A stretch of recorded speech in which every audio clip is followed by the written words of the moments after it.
Ça, c'est mon or. Et mon or, c'est mon argent. Voilà. Les pépettes.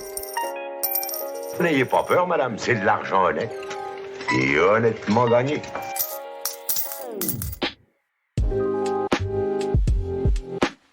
Bienvenue sur Les Pépettes, le podcast qui réconcilie sens et argent. Je m'appelle Audaine Guyenne et je suis entrepreneuse sociale. Je constate qu'il y a souvent une dissonance entre argent et sens. Comme si ça sonnait faux de générer de l'argent en exerçant une activité qui nous passionne et en ayant un impact positif sur la société. J'ai donc décidé de prendre le micro pour donner la parole à celles et ceux qui maîtrisent le sujet et qui peuvent nous offrir un nouvel éclairage sur l'argent et sur le sens qu'on lui donne. Et si après ça vous voulez encore plus de pépettes, retrouvez-moi sur Instagram, les pépettes podcast, où je serai ravie de papoter avec vous et d'approfondir les sujets qu'on aborde ici. Avant de laisser place à mon invité du jour, j'en profite pour vous dire que l'enthousiasme reçu suite au premier épisode a été tel que Nicolas Decodin, cofondateur du site avenuedesinvestisseurs.fr, a décidé d'offrir aux auditeurs et aux auditrices des pépettes non pas 50 €, comme je l'avais préalablement annoncé, mais bien 100 € sur leur service. Alors si comme moi, vous souhaitez faire appel à un conseiller en gestion de patrimoine 100% indépendant, qui vous apportera des conseils non biaisés et adaptés à votre situation personnelle et à vos projets de vie, je vous recommande vivement leur cabinet. D'ailleurs, ils sont en ce moment victimes de leur succès. Je suis moi-même sur liste d'attente pour pouvoir accéder à leurs services. En passant par leur cabinet, ça vous permet non seulement de bénéficier du regard neutre et avisé d'un expert sur votre situation patrimoniale, mais ça vous permet aussi de soutenir les pépettes. Pour en savoir plus, vous pouvez retrouver le lien vers leur service dans la description de l'épisode. Pour ce nouvel épisode, j'ai eu envie de prendre un peu de hauteur pour comprendre la place de l'argent dans l'évolution de la société. Pourquoi les inégalités économiques se creusent ? Qui sont ces nouveaux riches, ceux qu'on appelle les ultra-riches, et en quoi l'apparition de cette nouvelle classe de richesse bouleverse le fonctionnement de notre société ? Comment notre héritage culturel influe sur notre rapport à la richesse ? Pourquoi en France, contrairement aux pays anglo-américains, on valorise davantage la réussite scolaire à la réussite financière ? J'ai aussi cherché à comprendre si cette quête de sens, qui m'habite maintenant depuis plusieurs années, est-ce qu'elle est partagée par toutes les classes sociales ou seulement par les populations les plus aisées ? Et enfin, est-ce que les nouvelles générations sont prêtes à faire passer le sens et l'impact de leur activité professionnelle avant l'aspect financier ? Pour répondre à ces questions, qui de mieux qu'une sociologue qui s'est spécialisée sur ces questions d'argent ? J'ai l'honneur d'avoir été reçue par Jeanne Lazarus, qui est chargée de recherche au CNRS et qui dirige le département de sociologie de Sciences Po. Ce que j'apprécie dans les travaux de Jeanne, c'est qu'elle s'appuie sur l'histoire pour comprendre les normes et représentations actuelles autour de l'argent. Sans plus tarder, je vous invite à rejoindre notre conversation qui est riche d'enseignements. Très bonne écoute. Bonjour Jeanne. Bonjour Aude. Je suis très heureuse de t'avoir au micro des pépettes et sur ton terrain de jeu, puisque aujourd'hui on enregistre dans les nouveaux locaux de Sciences Po. J'ai un peu l'impression de retourner sur les bancs de l'école. Donc ravie de t'avoir dans le podcast. On va pouvoir parler ensemble de ton sujet de prédilection qui est l'argent. Alors pour commencer, pourrais-tu te présenter en quelques mots et me dire ce qui t'a amené à t'intéresser au sujet de l'argent ? Alors donc je suis sociologue, je suis chargée de recherche au CNRS et membre d'un centre de recherche qui est à Sciences Po, où je suis également directrice du département de sociologie et enseignante. Et je travaille sur l'argent depuis maintenant un certain temps, une bonne quinzaine d'années. C'était d'abord autour de ma thèse qui portait sur les banques. Je suis arrivée à l'argent parce que je travaillais sur les banques. Ça peut paraître assez évident, mais en fait, je m'intéressais à la façon dont les banques organisent la vie économique. Et je me suis aperçue qu'il y avait très très peu de recherches de sociologues qui parlaient d'argent, alors que c'est une matière qui est très présente dans la vie quotidienne de toutes et de tous. Donc ma première en fait approche de l'argent, ça a été surtout de réunir tous les travaux de sociologie qui avaient pu être écrits dessus, voire d'économie, mais en économie, c'est pas non plus toujours traité de façon très approfondie. Et donc, voilà, je me suis rendu compte qu'il y avait quand même un certain nombre de recherches, souvent pas très connues et pas forcément réunies entre elles. Et donc, en 2007, avec mon collègue Damien Deblic, on a publié un petit livre qui s'appelle « Sociologie de l'argent », qui est un livre, en fait, qui met ensemble les recherches là-dessus. Et on en a publié une nouvelle édition l'année dernière, parce qu'en fait, entre 2007 et 2020 et quelques, il s'est passé beaucoup de choses. il s'est passé notamment la crise des subprimes. Et l'autre événement, on peut dire, c'est la mise en lumière des travaux des économistes, et en premier lieu de Thomas Piketty, autour des inégalités économiques, qui ont fait que les inégalités économiques sont redevenues un sujet de discussion politique et aussi universitaire, alors que d'une certaine façon, ça avait été quasiment oublié au profit d'autres types de réflexions sur, par exemple, les inégalités scolaires, qui étaient beaucoup, beaucoup plus discutées que les inégalités économiques. Comme si, en fait, les inégalités économiques n'avaient pas beaucoup d'importance sociale. Et donc, une de mes volontés en travaillant sur l'argent, c'est de remettre dans la sociologie l'idée que l'inégalité économique, c'est une inégalité très importante pour comprendre la société dans laquelle on est. Donc ça peut paraître à la fois une idée très bête, enfin, très simple, mais finalement, on a pendant une période regardé plein d'autres sources d'inégalités que celle-là, et finalement, on ne sait pas très bien ce que ça fait. C'est-à-dire, il y a des gens qui sont très riches, des gens qui sont très pauvres. Alors, on ne consomme pas de la même façon, on ne s'habille pas de la même façon, etc. Mais c'est quoi les conséquences réelles sur la vie quotidienne, sur la représentation de soi, sur ce qu'on transmet à ses enfants, sur le futur qu'on promet ou pas à ses enfants? En fait, ça, finalement, il y a encore énormément de travail à faire pour bien comprendre les mécanismes qui viennent des inégalités économiques vers les autres types d'inégalités. Oui, je me suis procuré donc cette version mise à jour. J'ai trouvé ça passionnant de pouvoir effectivement un peu dézoomer et prendre du recul pour vraiment comprendre notre rapport à l'argent à l'échelle de la société. Alors, tu disais qu'en 2007, quand tu t'es intéressé au sujet de l'argent dans le cadre de la sociologie, il y avait très peu de sociologues qui s'étaient spécialisés sur ce domaine. Aujourd'hui, j'ai l'impression que l'argent a le vent en poupe. On voit beaucoup de contenu. Alors peut-être que j'ai un regard biaisé, mais j'ai l'impression qu'il y a quand même beaucoup de sites, de chaînes YouTube, de podcasts qui traitent cette thématique. Pourquoi c'est si tendance aujourd'hui de parler d'argent ? Je pense qu'il y a eu à la fois la crise des subprimes, c'était vraiment un moment important, parce que tout d'un coup, on s'est rendu compte qu'il y avait une chaîne qui allait des pratiques des ménages, c'est-à-dire les ménages qui avaient fait des crédits immobiliers, jusqu'à la bourse et jusqu'à la finance des États. Et donc que tout ça était totalement imbriqué.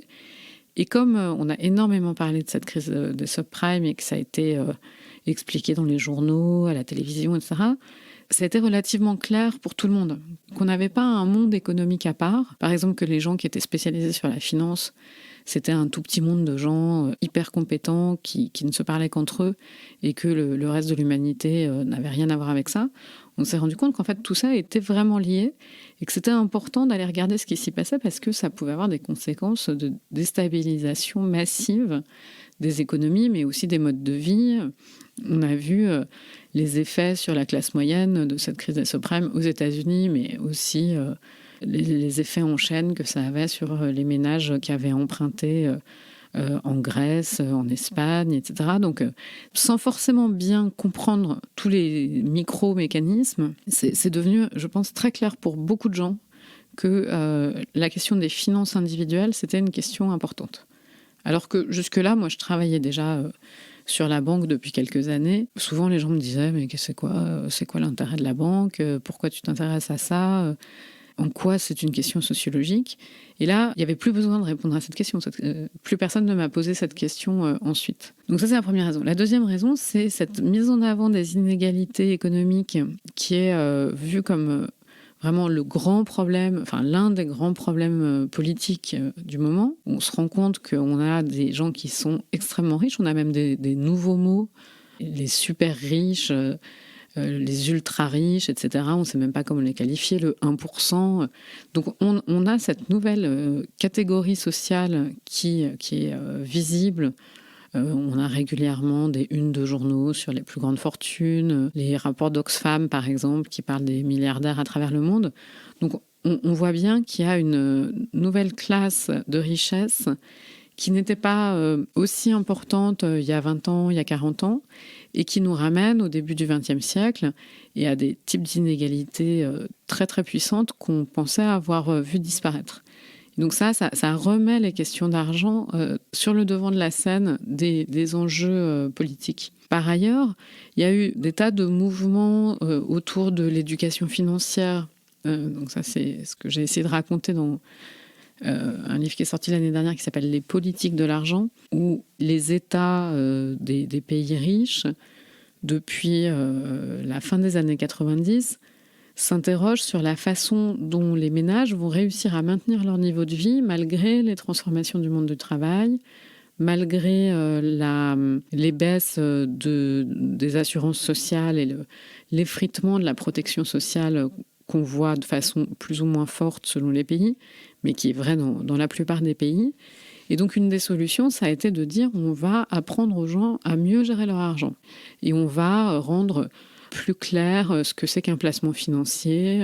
Donc, à la fois pousser les gens à mieux gérer au jour le jour, mais surtout à mieux placer pour leur retraite. Dans les pays où on a de la retraite par capitalisation, où il faut donc faire sa propre organisation financière pour sa retraite, en fait, c'est des enjeux essentiels. Et il y a eu une mobilisation des gouvernements pour travailler là-dessus.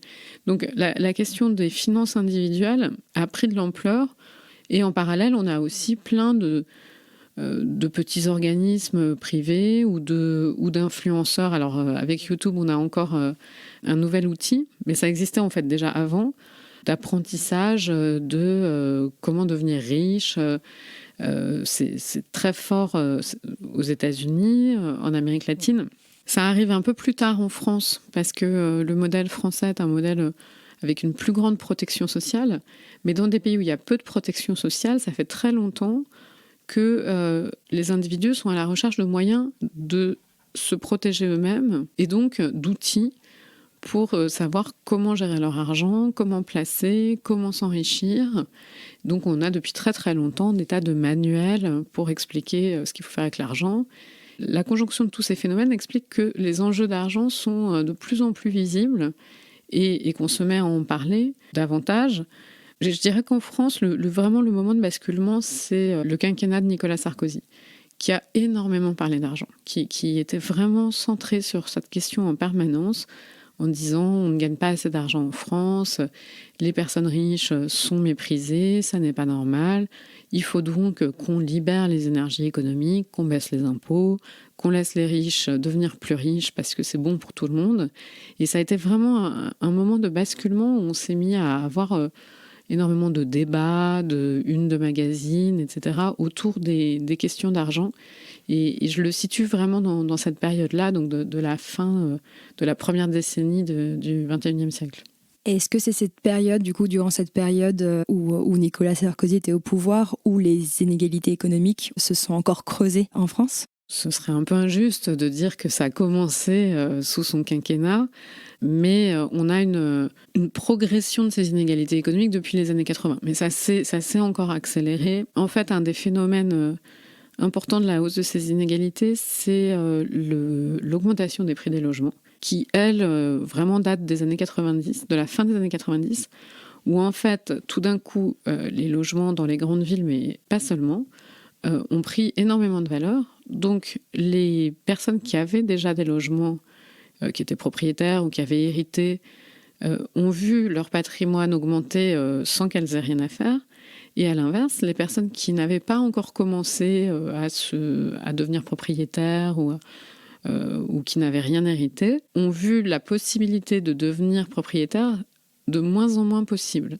C'est devenu de plus en plus compliqué d'entrer dans ce cycle patrimonial, qui était un cycle relativement classique du salariat, c'est-à-dire on commence à travailler quand on est jeune, et puis à un moment, on fait un crédit immobilier, et puis 15 ans après ou 20 ans après, on l'a remboursé, on est propriétaire. En fait, ce cycle-là, il a été un peu grippé au profit donc d'une espèce de dualisation entre d'un côté ceux qui avaient déjà accès à la propriété privée et qui ont vu de ce fait leur patrimoine augmenter. Alors c'est une augmentation du patrimoine pas forcément très sensible, puisque vous êtes propriétaire de votre logement, de toute façon vous y habitez, donc certes sur le papier vous avez plus d'argent, mais en fait ça ne change rien à votre mode de vie. Mais ce que ça change, c'est pour ceux qui ne sont pas entrés dans ce cycle-là, qui ont du mal à y entrer. Donc ça, c'est vraiment... Et on voit cette augmentation du prix des logements, c'est vraiment la fin des années 90, et puis ça n'a cessé de continuer depuis. Et tu disais qu'une nouvelle classe aujourd'hui, de nouvelles classes apparaissent, donc les ultra-riches, cette nouvelle classe de richesse. J'imagine que forcément, il y a un lien justement avec l'héritage que les nouvelles générations perçoivent et qui est du coup de plus en plus important pour ceux qui sont rentrés dans ce cycle patrimonial. Et est-ce qu'il y a d'autres raisons, d'autres facteurs qui expliquent en fait l'apparition de ces nouvelles classes de richesse? Oui, alors c'est pas forcément par héritage. Ces ultra-riches, c'est plutôt des revenus accumulés par les entreprises, par la possession d'entreprises qui, alors évidemment, on a les gens qu'on connaît comme Bill Gates ou Mark Zuckerberg, donc des entreprises nouvelles qui ont été fondées par des patrons qui ont eu à un moment une idée, un savoir-faire technologique et qui ont réussi à gagner un marché tellement géant que ça les a rendus milliardaires. Donc on a ce modèle-là. On a la question de la financiarisation de beaucoup d'entreprises, c'est-à-dire le fait que les entreprises ne se financent pas auprès des banques, mais auprès des marchés financiers, ce qui change beaucoup leur mode de calcul du profit et la répartition de l'argent gagné. Et ça a été aussi une source d'enrichissement d'un certain nombre de personnes. Du côté de pays anciennement communistes, on a aussi vu un enrichissement, alors souvent dans le dépeçage, on le sait, en Russie, le dépeçage de l'État soviétique, ça a créé cette caste des oligarques, donc avec des gens qui tout d'un coup sont devenus propriétaires d'entreprises qui étaient jusque-là publiques et qui ont gagné aussi beaucoup d'argent. Donc on a plusieurs mécanismes qui expliquent qu'une partie de la population se soit considérablement enrichie. Et puis une autre chose, c'est qu'on a vu que les salaires des hauts cadres dans certaines activités, en particulier dans la finance et dans certaines entreprises, en fait, n'ont cessé d'augmenter. Avec l'idée, un peu comme pour les joueurs de foot, qu'il fallait attirer les meilleurs coûte que coûte, et avec une spéculation croissante, c'est-à-dire je donne 100, non, moi je vais donner 120, moi je vais donner 130, et puis progressivement, des salaires qui sont totalement démesurés. Donc là, c'est des gens qui s'enrichissent par le salariat, ce qui est aussi relativement étonnant parce que classiquement, les gens très très riches, c'était que par la propriété privée. Mais quelques salariés, donc ces fameux 0,001% des salariés, dans le monde de la finance, dans le monde des nouvelles technologies, des startups peuvent négocier des salaires très très très élevés.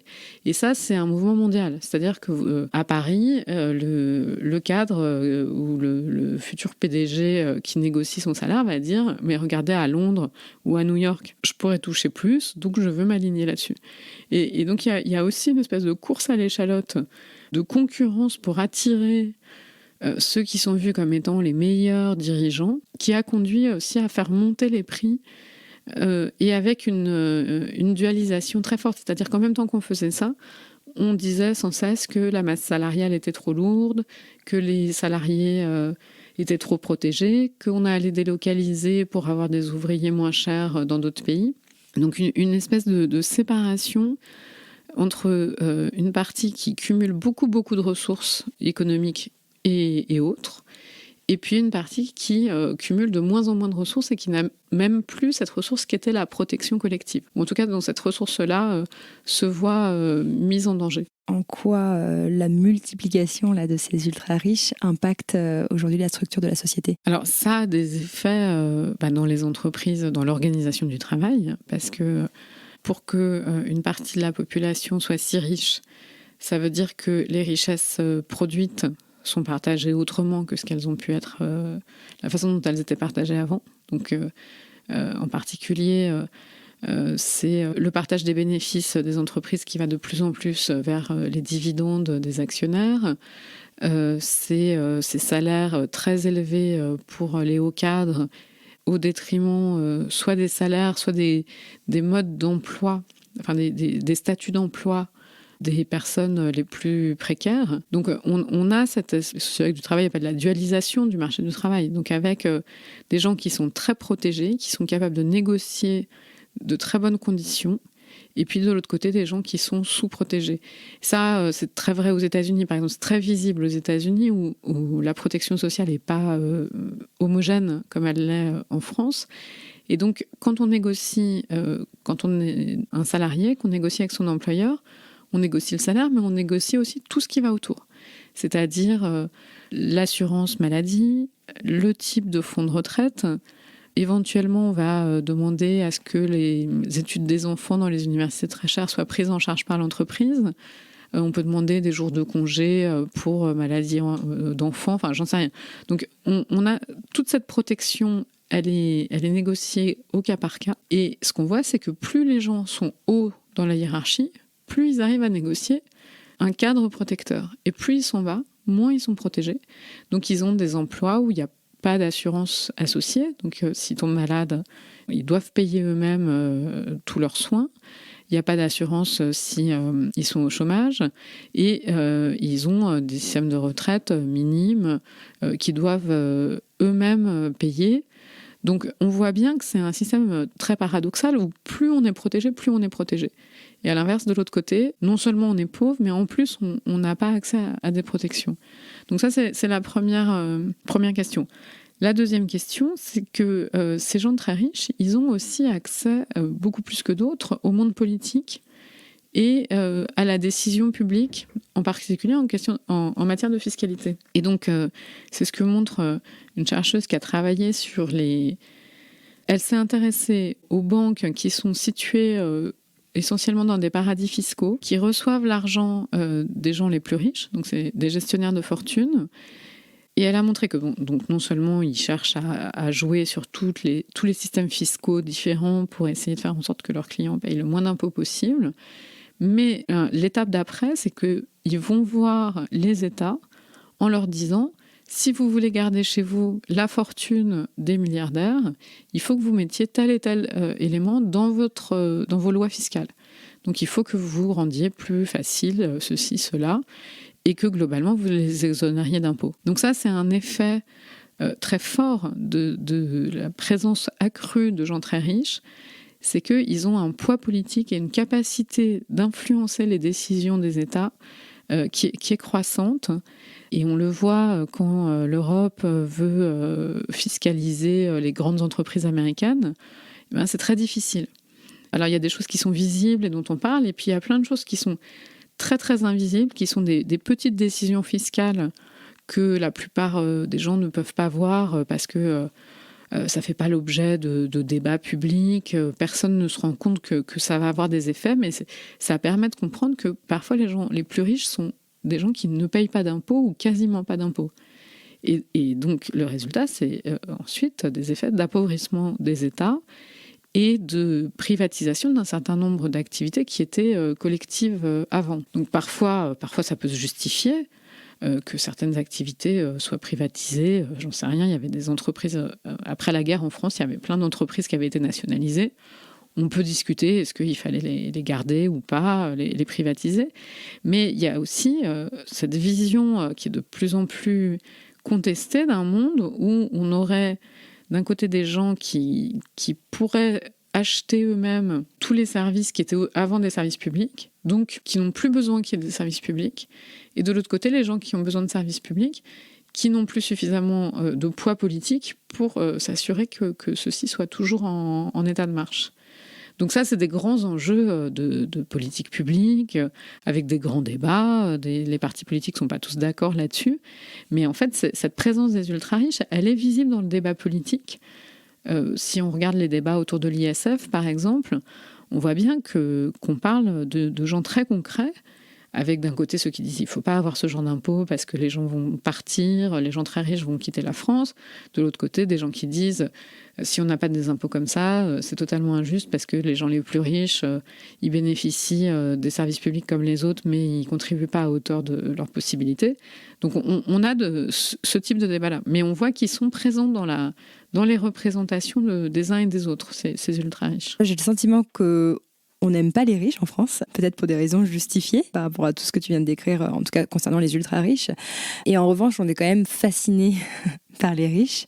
Pourquoi on valorise autant la réussite financière dans nos sociétés ? Alors, je ne sais pas si on est fasciné. Enfin oui, si, non, mais il y a toujours une fascination parce qu'on se dit que c'est des gens qui ont des vies complètement incroyables, qui font des choses que personne d'autre ne fait, qui vivent dans des châteaux avec des vêtements magnifiques, qui mangent des choses que personne ne mange, qui vont faire des activités qui sont réservées à une toute petite élite. Enfin voilà, il y a un peu cette idée que c'est un monde à part qui est un peu le monde des princes et des princesses. Donc ça peut expliquer la fascination. Sur le fait qu'on aime ou qu'on n'aime pas les riches, je pense qu'en France, il y a vraiment une histoire particulière qui est l'histoire d'un pays qui a eu une aristocratie et qui, malgré la Révolution, continue à avoir une sorte quand même de respect et de fascination pour cette aristocratie qui est, dans l'Ancien Régime, l'aristocratie, c'est un monde à part, un monde fermé. Si on n'en fait pas partie, jamais on pourra y entrer. Et donc, il y a quelque chose quasiment comme du sacré autour de l'aristocratie. De noms de famille qu'on entend depuis des siècles, qui parfois remontent aux croisades. Donc, des gens qui aujourd'hui ont des noms à particules, ça continue à avoir une sorte de petite magie. Donc, on a cet héritage-là, qui est un héritage aristocrate. Et le rapport à l'argent des aristocrates, il est très différent du rapport de la bourgeoisie. Les aristocrates, ils dépensent en fonction de leur rang. Donc, si on est duc, par exemple, on doit avoir tant de valets, un hôtel particulier, un personnel de service extrêmement nombreux, ne jamais être habillé pareil, etc. Alors que le bourgeois, dans l'Ancien Régime, lui, c'est celui qui s'enrichit par son travail. Et le bourgeois compte. Le bourgeois, il se demande s'il va équilibrer ses recettes et ses dépenses. Il va investir dans l'idée de gagner de l'argent, ce que l'aristocrate ne fait jamais. L'aristocrate, pour lui, l'argent est méprisable. L'argent, on l'a parce que on possède des terres et que ces terres rapportent de l'argent et parce qu'on a hérité de tout ça, mais on ne travaille pas. Et surtout, on ne travaille pas pour gagner de l'argent. Et ça, finalement, on a gardé un petit peu cette vision-là. C'est-à-dire que, certes, c'est les bourgeois qui ont gagné, si on peut dire, parce que le travail, l'épargne sont considérés aujourd'hui comme des valeurs importantes et positives, alors qu'elles ne l'étaient pas du tout au XVIIIe siècle. Enfin, elles ont commencé à l'être seulement au XVIIIe siècle. Mais on a gardé quand même cette idée que ceux qui ont beaucoup d'argent sont justement des gens qui n'ont plus besoin de compter et qui ne sont plus que dans une sorte de grâce qui les a détachés de toute cette mesquinerie de ceux qui sont à compter leurs petits sous pour essayer progressivement de passer du petit appartement à l'appartement plus grand, peut-être à la maison. Voilà, l'aristocrate ne se pose pas ce genre de questions. Éventuellement, un jour, il sera ruiné, mais il sera ruiné avec panache, contrairement au bourgeois qui ne sera pas ruiné, mais qui sera toujours un petit peu vu comme lourdeau et pas très intéressant. Et cette vision-là, en fait, on la retrouve énormément dans les écrits sur l'argent. Au XIXe siècle, il y a beaucoup de choses qui sont écrites là-dessus, parce que le XIXe siècle, c'est un siècle de transformation, c'est la révolution industrielle, et c'est un moment où, justement, on a un enrichissement de gens qui viennent de milieux parfois très populaires, mais qui ont, par leurs études, par leurs inventions qui ont pu s'enrichir, et donc avec des transformations de la société, d'autant plus qu'il y a des révolutions très régulièrement au XIXe siècle, donc des gens qui changent un peu de position sociale de façon inattendue. Et à ce moment-là, il y a beaucoup de choses qui sont écrites aussi sur la bourse, qui est en train de naître et qui est très importante et qui est aussi une source potentielle d'enrichissement un peu magique, où tout d'un coup, parce qu'on a bien réussi, on avait placé de l'argent sur une entreprise qui a gagné plein d'argent, donc on se retrouve riche alors qu'on n'avait rien fait pour. Et donc, ça a beaucoup inspiré les romanciers, les auteurs de théâtre, et on retrouve très souvent un peu ces figures-là. La figure de l'aristocrate, parfois désargenté, mais qui a un cœur pur et qui va suivre son courage et son honneur quoi qu'il arrive. Le bourgeois qui s'est enrichi en étant toujours un peu en train de faire des affaires pas toujours très nettes.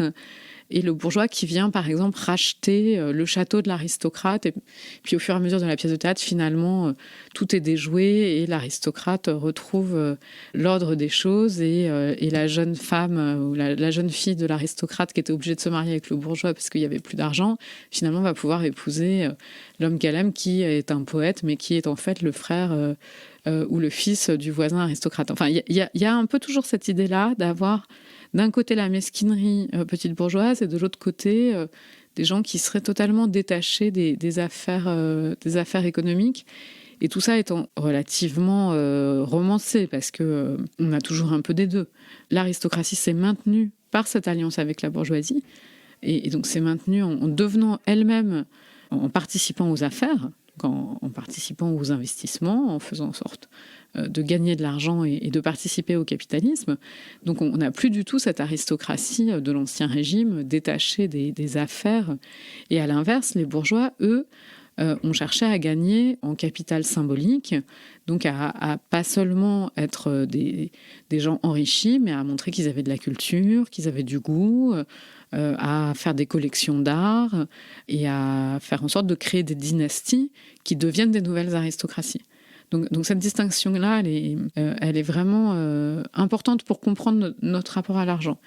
Et puis enfin, on a aussi le fait qu'on est un pays égalitaire, sa représentation, qui est un pays qui hérite de la Révolution française.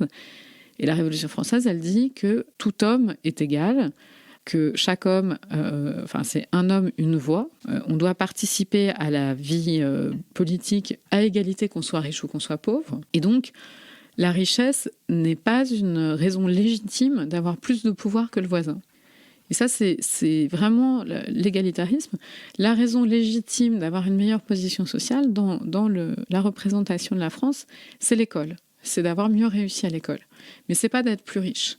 Et donc ça explique aussi le fait qu'on a longtemps peu regardé la richesse en considérant que les raisons pour lesquelles les gens étaient à la place auxquelles ils étaient, c'était qu'ils étaient bons ou pas à l'école.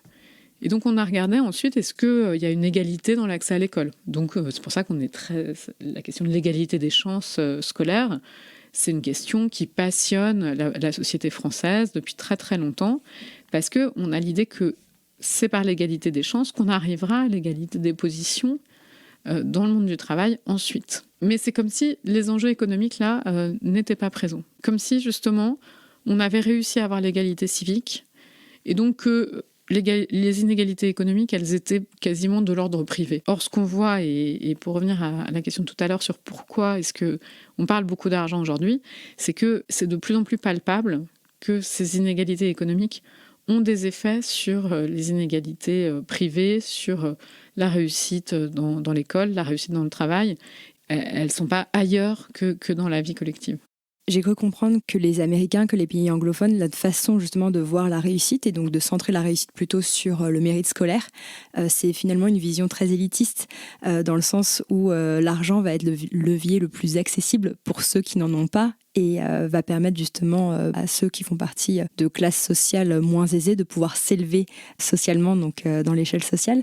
Quelles sont les différences culturelles dans notre rapport à la réussite entre les pays anglo-américains et la France?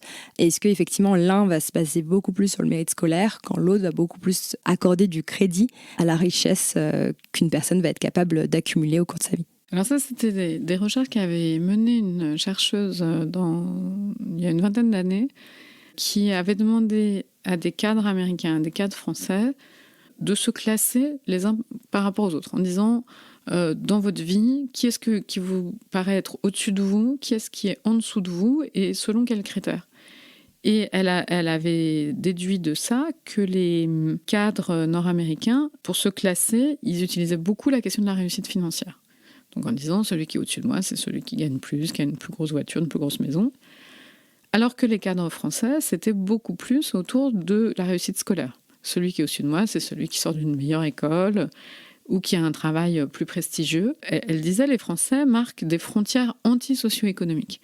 C'est-à-dire qu'ils refusent absolument de considérer que quelqu'un qui gagne plus d'argent est au-dessus d'eux juste pour cette raison-là. Et notamment, il y a cette figure détestée du nouveau riche qui certes a gagné de l'argent, mais qui est vulgaire, qui n'a aucun savoir-faire social, qu'on reçoit parce qu'on en est bien obligé, mais qui ne fait pas partie du groupe de la grande bourgeoisie.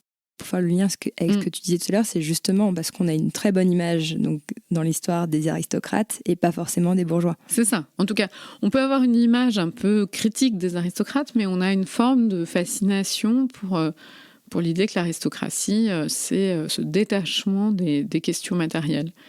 Et donc ça, ce qui est intéressant dans le livre de cette chercheuse qui s'appelle Michèle Lamont, c'est qu'elle explique que les Américains, quand ils voient ça chez les Français, au lieu d'être admiratif de la façon dont les Français valorisent le savoir ou le prestige, ils trouvent que c'est le comble du snobisme et le comble de la fermeture sociale. Parce qu'ils disent, ça veut dire que pour vous, en fait, la position sociale de naissance est irrattrapable. Puisque quelqu'un qui réussit sa vie en se donnant du mal et en ayant une réussite économique est méprisé. Donc, en fait, il n'y a aucune façon de s'en sortir si on n'est pas dans le cadre unique qui existe. Après, ça peut se nuancer, c'est-à-dire que côté américain, il y a aussi un certain prestige selon l'université de laquelle vous sortez, etc. C'est pas comme si le prestige scolaire n'existait pas.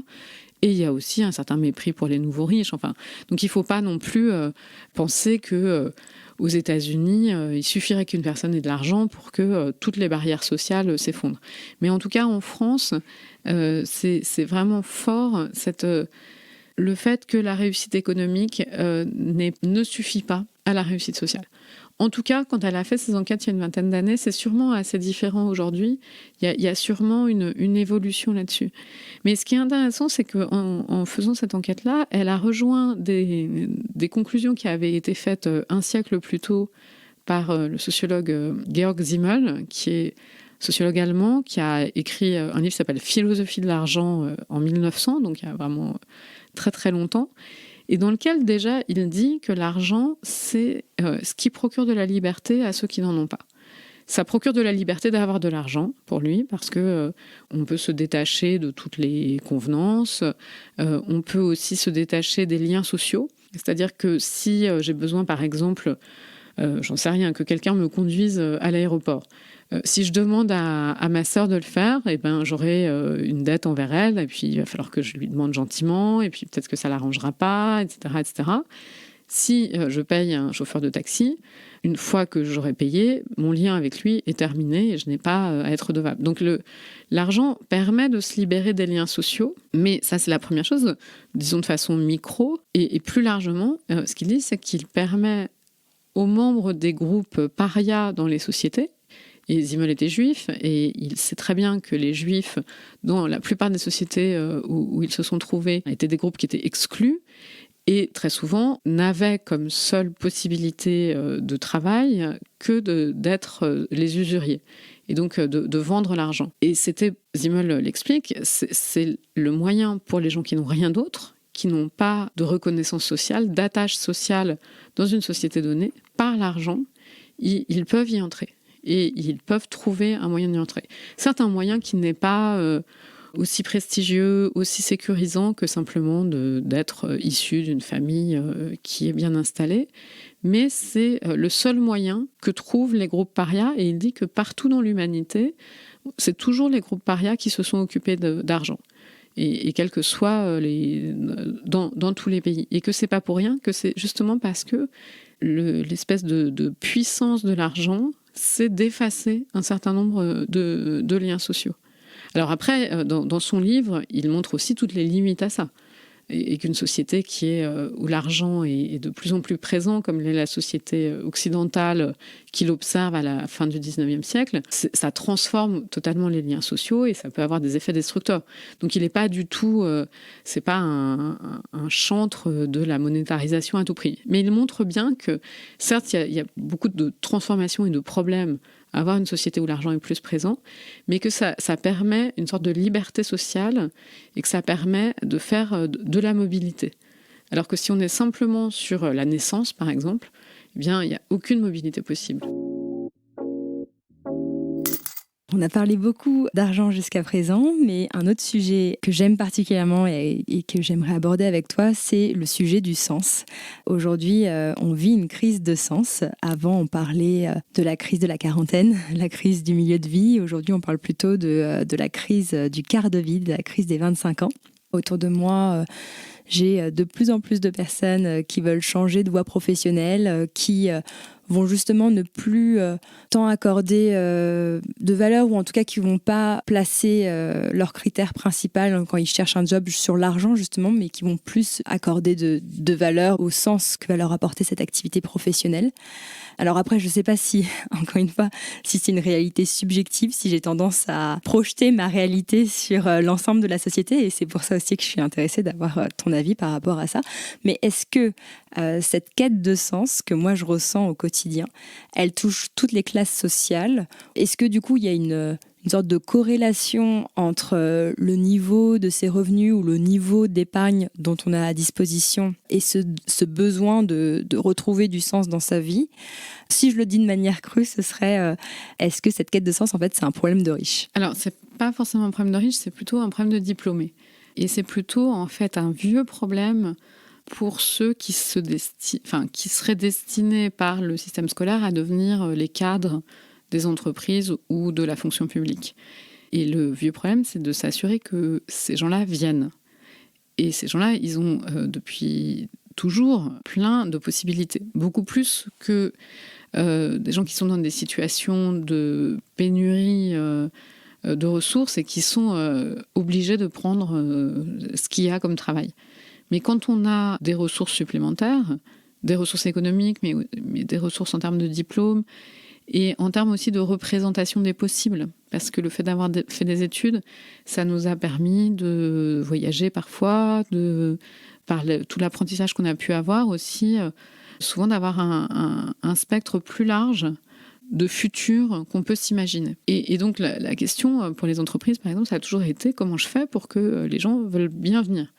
Et on sait que l'argent, ça suffit pas. Il y avait déjà, dans les années 60, des gens qui partaient élever des chèvres dans le Larzac plutôt que de rentrer comme petit chef à l'usine. Donc, c'est pas une nouveauté en soi.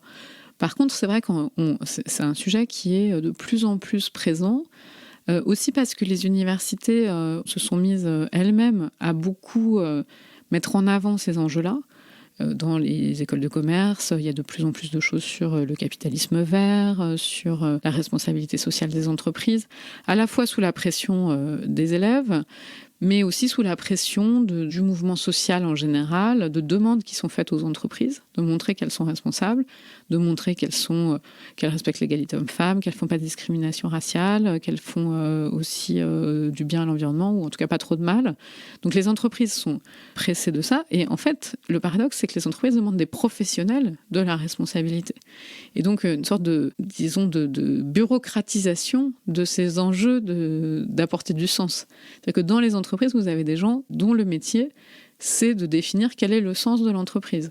Et on peut se dire que finalement, si on fait ça, c'est totalement inauthentique. Et que la quête de sens, c'est précisément pas de faire ça à l'échelle d'une entreprise. Mais en même temps, si les entreprises ne le font pas, on leur reproche d'être complètement anciennes, déconnectées des problèmes d'aujourd'hui. Et puis, elles ont du mal à attirer les jeunes.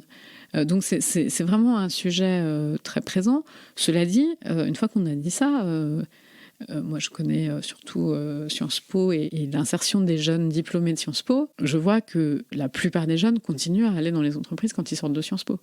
Certes, c'est un enjeu qui se pose sans cesse, et les étudiants sans cesse nous demandent d'être plus conscients de l'environnement, de faire plus de cours là-dessus, plus de cours sur tous les enjeux d'égalité, de prendre en compte les enjeux de genre qui sont aussi très très forts dans cette génération. Ça n'empêche que finalement, cette demande de sens supplémentaire, elle ne se traduit pas par une transformation complète des modes de travail.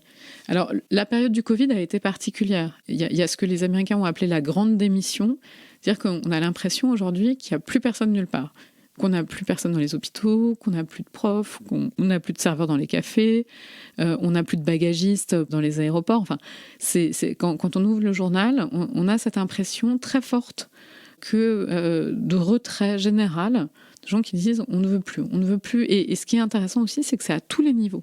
C'est-à-dire que c'est vrai pour les métiers les moins bien payés, de gens qui disent ces conditions de travail-là, on n'en veut plus. Elles sont épuisantes pour des salaires qui sont insuffisants.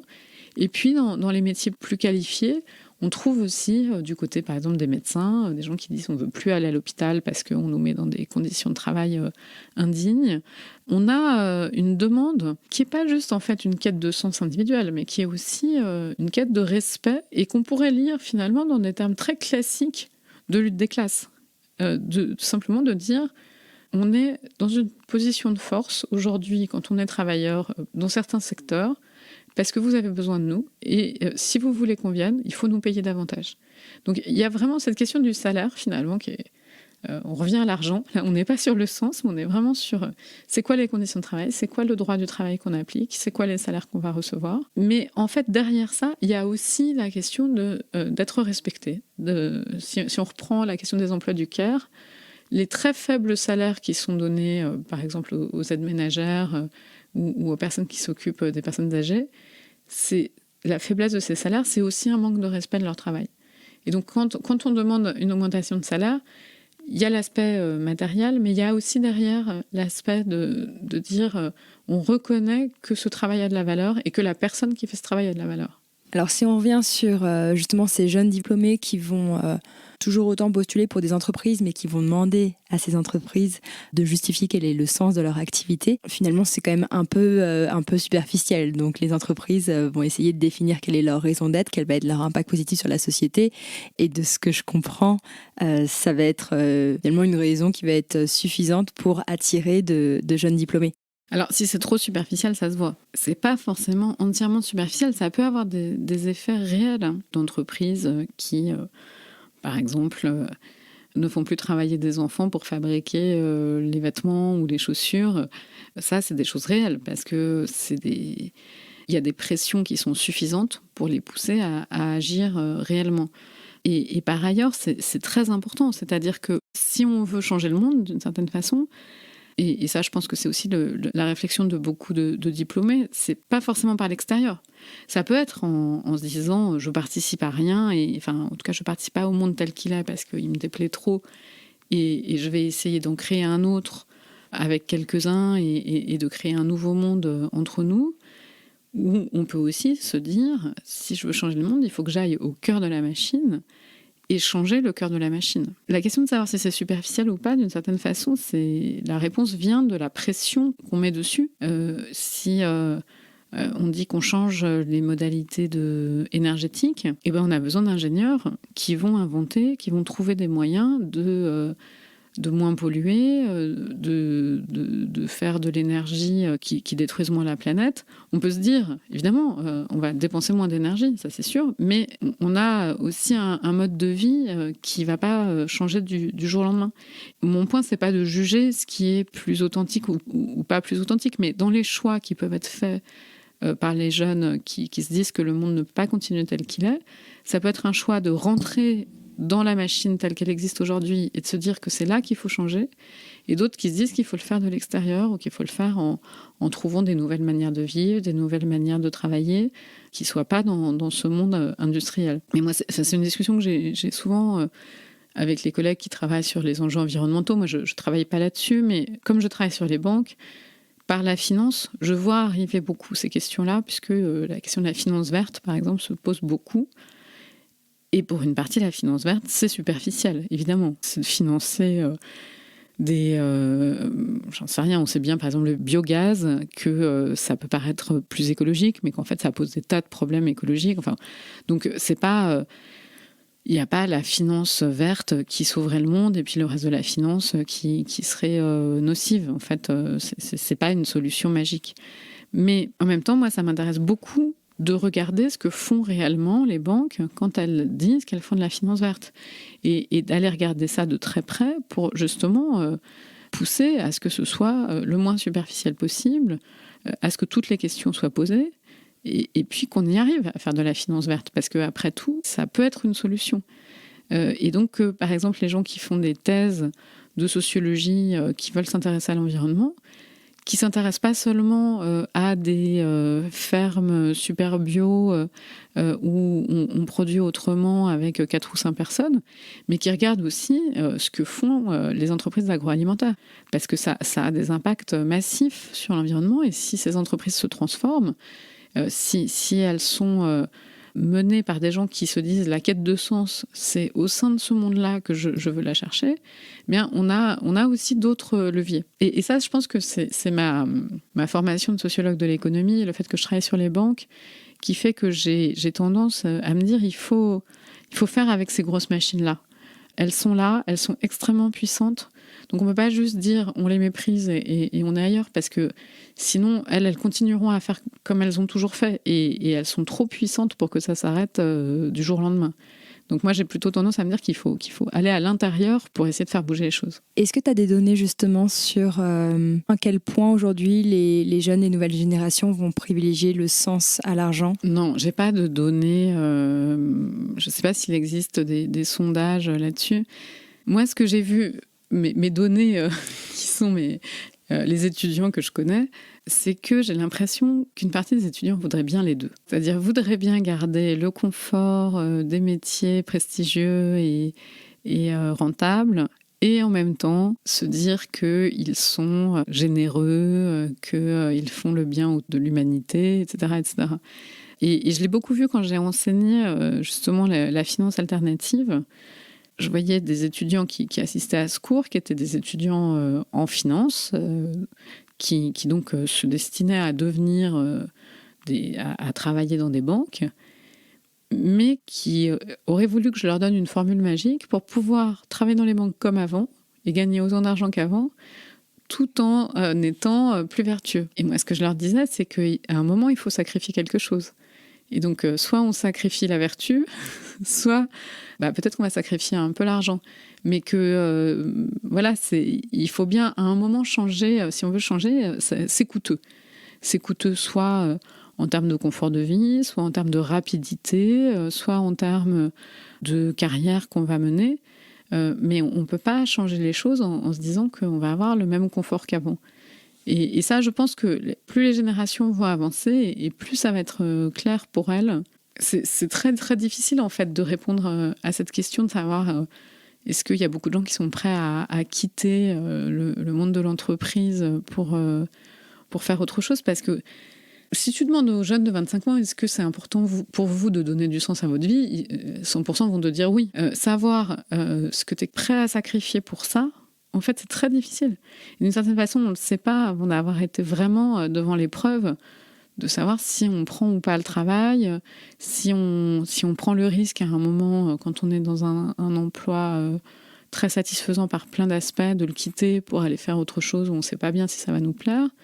Parfois, on s'aperçoit aussi que travailler, par exemple, dans l'humanitaire, qui est un monde qui est vu comme très vertueux, en fait, ça peut être assez frustrant, assez décevant, parce qu'on se dit je pensais que j'allais trouver du sens, aider les autres, et puis on se rend compte qu'il y a plein de contradictions. Quand on veut aider les autres, les autres ils veulent pas toujours être aidés, puis on peut pas les aider tous, et donc parfois on est encore plus mal parce qu'on pensait qu'on allait pouvoir être vertueux et participer à une aventure collective positive, et puis finalement ça marche pas. Donc voilà, tout ça c'est extrêmement complexe. Donc on peut pas avoir deux catégories uniquement entre ceux qui seraient uniquement intéressés par l'argent et ceux qui seraient uniquement intéressés par le sens à leur vie. Il y a vraiment, il y a plein de nuances entre les deux. Et justement, moi, ce que je cherche à faire avec les pépettes, c'est d'arriver à réconcilier ces deux mondes, donc le sens et l'argent. Donc, je comprends bien que dans ton exemple, tu rejoins une banque, tu as envie de garder ce confort, ce statut prestigieux et en même temps être vertueux. C'est difficile de concilier les deux. Par contre, il y a aussi de plus en plus de personnes qui se lancent dans l'entrepreneuriat, qui deviennent indépendants et du coup, qui se lancent dans une activité de cœur, une activité qui les passionne, qui va être alignée avec leurs valeurs ou qui va être au service des autres. Et j'ai toujours le sentiment que quand on choisit cette voie-là, forcément, on se dit qu'effectivement, on doit faire un sacrifice. Et ce sacrifice, c'est l'argent, la rémunération. Selon toi, d'où vient cette dissonance entre sens et argent ? Pourquoi c'est si difficile, même dans notre esprit, d'associer plaisir, sens et argent ? Oui, alors ça, c'est parce qu'on a cette grande séparation justement du 19e siècle, avec l'idée que y aurait un espace préservé des enjeux économiques qui serait l'espace personnel, familial, ou alors l'espace de de ses passions. Et puis de l'autre côté, l'espace économique où ce serait la froide rationalité et où il n'y aurait aucun plaisir et aucun affect. Or, évidemment, les deux vont ensemble. Et tu parles de l'entrepreneuriat, on peut tout à fait gagner très bien sa vie par l'entrepreneuriat et en faisant des choses qui vous passionnent et que ça marche. Puis dans d'autres cas, ça ne marche pas. Mais ça veut dire que la hiérarchie, dans ces cas-là, c'est une hiérarchie qui met d'abord le fait de faire telle activité et de la faire dans les conditions qu'on a choisies. C'est aussi ça l'entrepreneuriat, c'est de se dire je ne vais pas trouver une entreprise avec une patronne qui va me dire ce que je dois faire, mais je vais moi-même organiser ma vie professionnelle, quitte à sacrifier, peut-être au début et peut-être pour longtemps, des revenus qui seraient plus stables et puis et plus confortables. Mais j'y gagne autre chose. Donc c'est l'idée un peu qu'on paye pour sa liberté et qu'on est prêt à payer pour sa liberté, et là vraiment en termes économiques, et d'une certaine façon qu'on s'offre cette liberté. On se l'offre économiquement en se disant je préfère dépenser, d'une certaine façon, dépenser de l'argent en n'en gagnant pas. Et voilà, ne pas avoir un salaire, c'est une sorte de dépense, mais pouvoir faire ce dont j'ai vraiment envie. Mais alors après, la question, c'est la contrainte économique qui, à un moment, va finir par frapper à la porte ou pas, mais qui peut expliquer qu'on va se dire je travaille à côté. Donc ce travail à côté, justement, c'est ce qui va me donner ma liberté, parce que ça va me donner de quoi moi-même me payer mon temps pour mon activité que vraiment j'ai envie de faire. Et puis cette idée que cette activité qu'on a vraiment envie de faire, elle nous rémunère d'une autre façon que par l'argent, tant que c'est possible. Mais ça, je dirais pas... Enfin, tu vois, tu me demandes d'où ça vient. Je saurais pas dire s'il y a eu des périodes différentes là-dessus. Alors peut-être la grande différence, c'est la question de l'autonomie. On est quand même toujours nourri, enfin en tout cas aujourd'hui nourri par l'idée qu'on doit être autonome financièrement, que le travail est au cœur de l'activité des personnes et de la reconnaissance des personnes, et donc qu'il faut se définir par le travail qu'on fait. Et alors il y a eu toute une période un peu utopique dans les années 80 autour de l'idée de la fin du travail.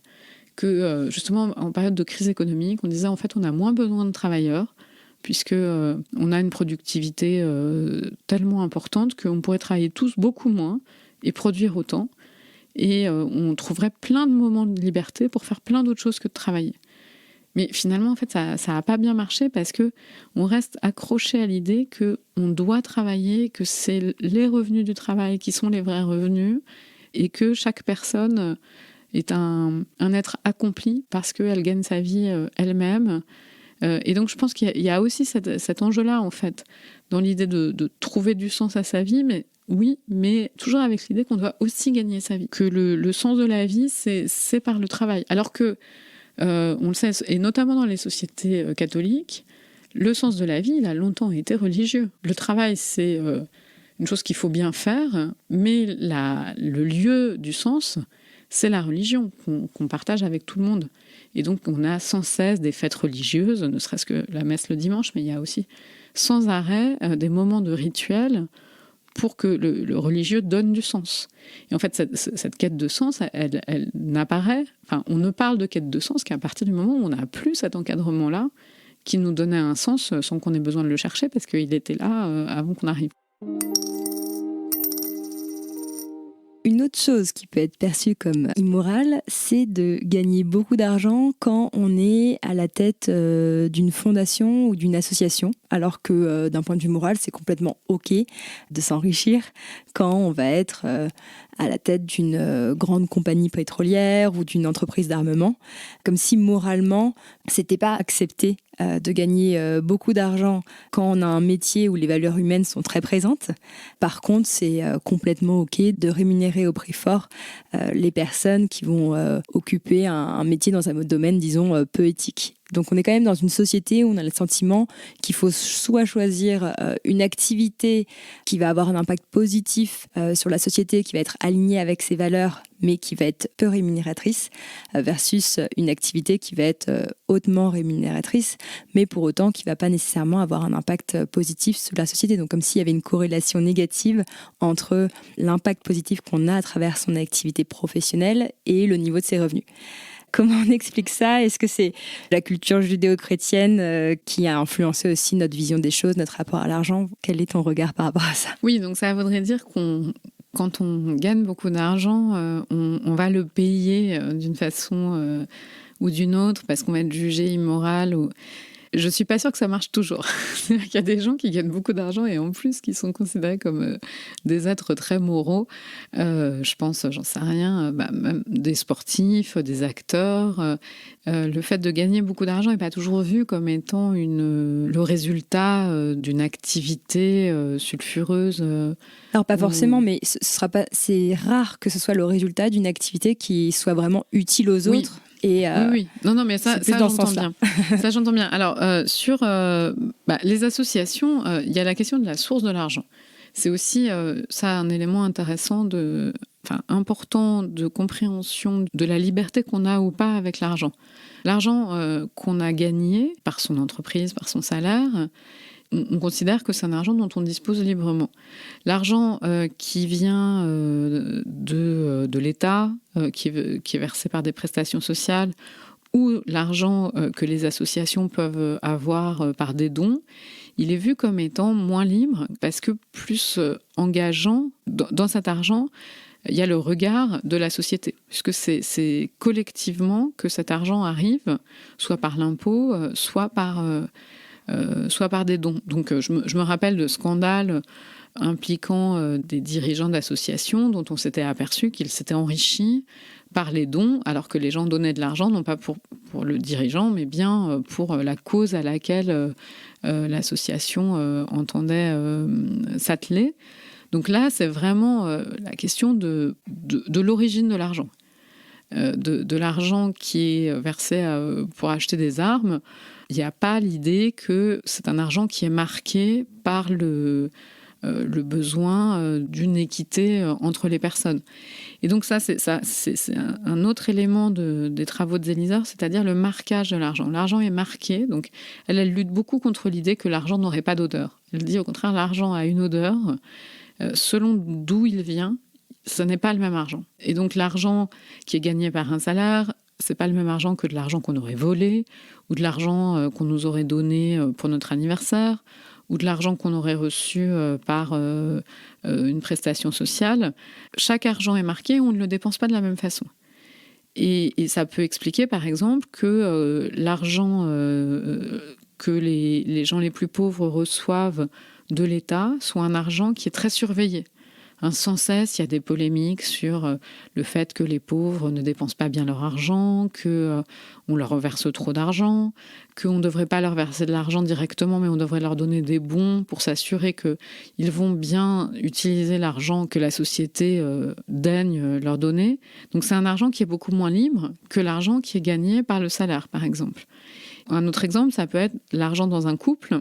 On a tendance, l'INSEE mesure des niveaux de vie par ménage, mais si dans un ménage, vous avez l'un qui est salarié et l'autre, en général plutôt la femme, qui ne travaille pas et qui s'occupe du foyer et des enfants, l'argent de l'homme salarié va être considéré en général par les deux membres du couple comme appartenant d'abord à celui qui l'a gagné, et pas du tout comme étant un argent qui appartient de façon égale à sa partenaire qui, peut-être dans un choix commun, ne travaille pas, en tout cas à l'extérieur, mais s'occupe du foyer. Et donc la question de la propriété de l'argent, en fait, elle est aussi très importante pour comprendre la liberté qu'on a ou pas à s'en servir.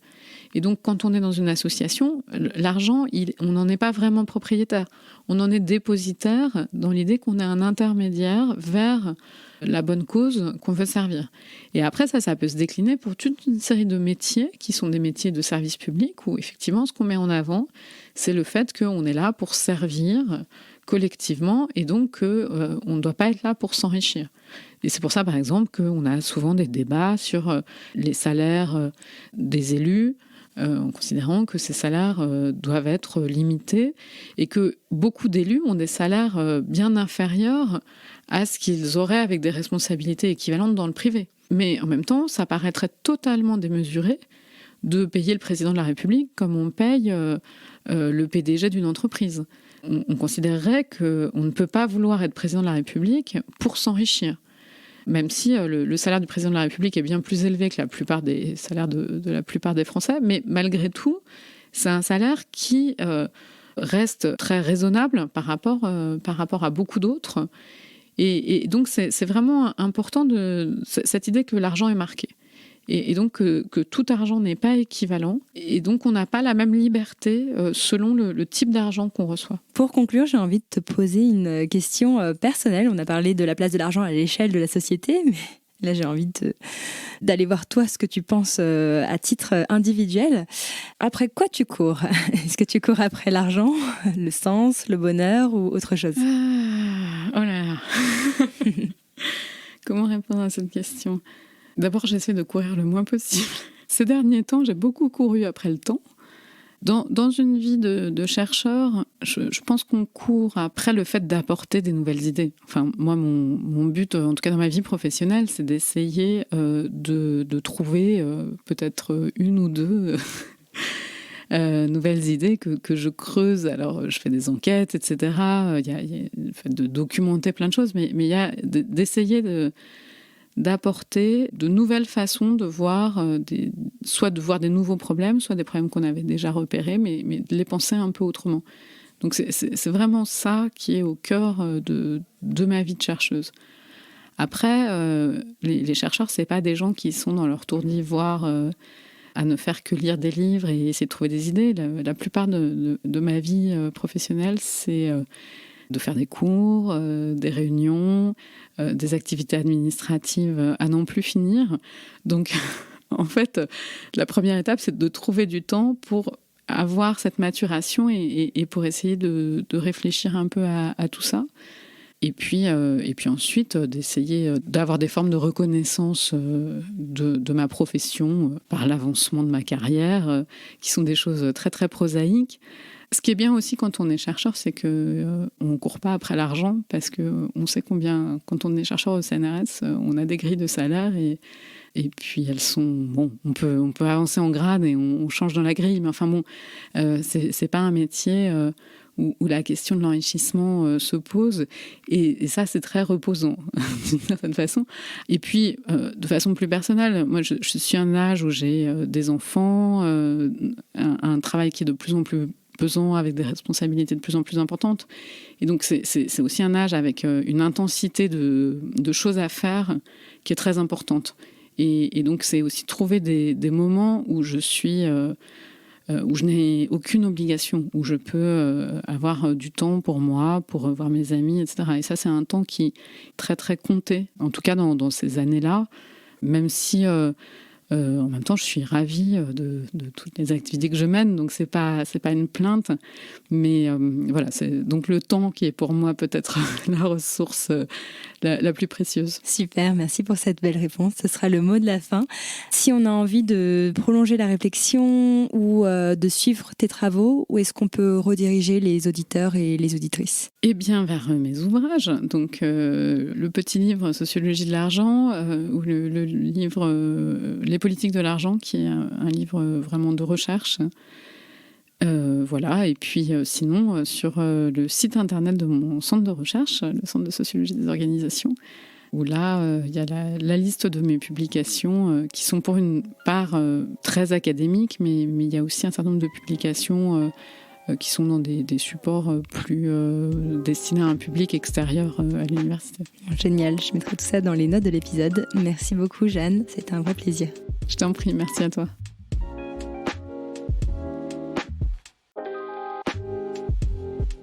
J'espère que vous avez apprécié autant que moi ce nouvel éclairage que Jeanne nous a apporté sur l'argent. Moi, j'ai adoré comprendre les origines historiques, culturelles et sociales de notre rapport au travail, à la réussite et à la richesse. Plus je m'intéresse à ça et plus je me rends compte à quel point l'argent est un sujet complexe, qui a des répercussions dont on ne soupçonne pas sur nos comportements, mais aussi de manière plus globale sur les mécanismes de la société. Donc merci encore à Jeanne d'être passée derrière le micro des pépettes.